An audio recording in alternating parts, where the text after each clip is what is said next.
I understand there are three speakers on the, for public comment on the legislative package. Is that correct? Yes, sir. We will have those speakers now. George Mims. Would you give him the time, Your Honor? Every speaker will have 3 minutes. We welcome you, sir. Even if you're representing an organization. Well, yes, sir. Go ahead. Take 10 minutes if you like. Yes, sir. Thank you, sir.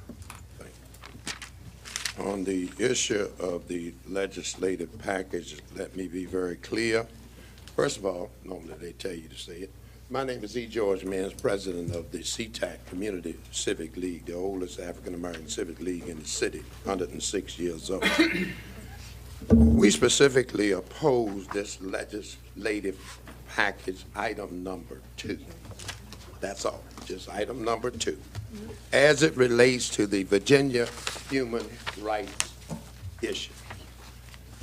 Because it doesn't have a component in it that would address the problem of racial profiling. And it is a problem. It has happened widespread in our community, unfortunately. It's almost like two cities. What you see, what you experience versus what we see and we experience.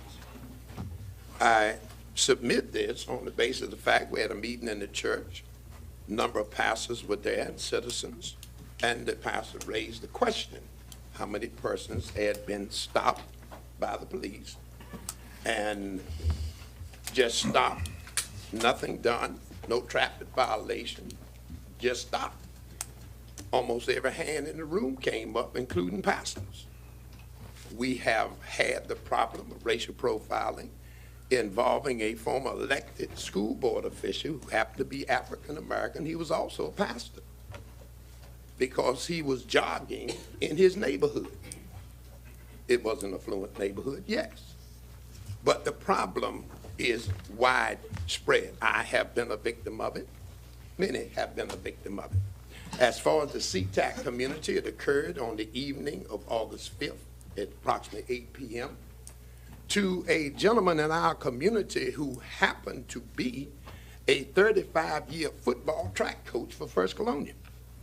At the time his vehicle was stopped, he was actually checking on the boys to make sure they weren't hanging in the street. But that particular night was right after he purchased himself a brand new Mercedes. And an officer only have what he see, hear, smell, or touch. I submit to you, you didn't smell a brand new Mercedes. They don't have odor. You didn't hear it because it's quiet.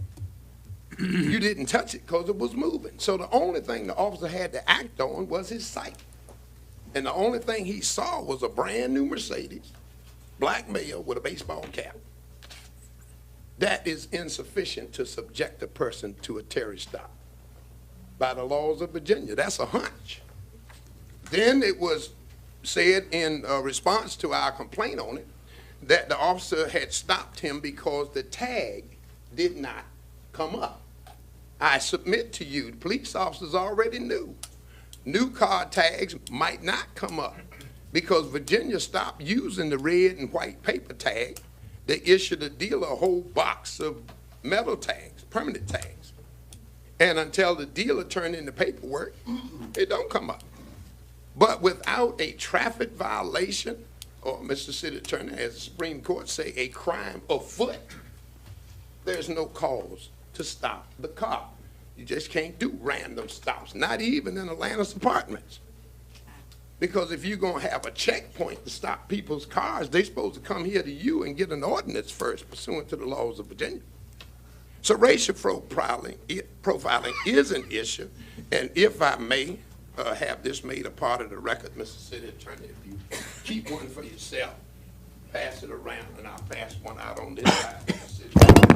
Thank you. If you want it the record, you need to give me a copy. I will have a copy to you. Okay. In that packet is an actual ordinance draft regarding racial profiling that has been done and recommended to many cities across America. So we feel, since we are subjected to it and people have died from it, that it's time to have some protection of life.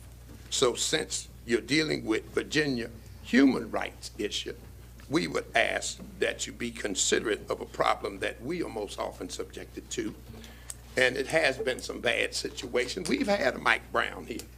We just didn't react as Ferguson. There have been problems.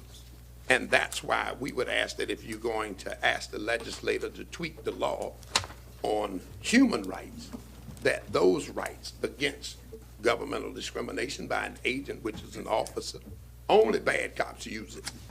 A good cop is not even gonna move because he saw a new car pass unless it's a traffic violation. So we would ask that you consider that. Thank you, sir. Any questions?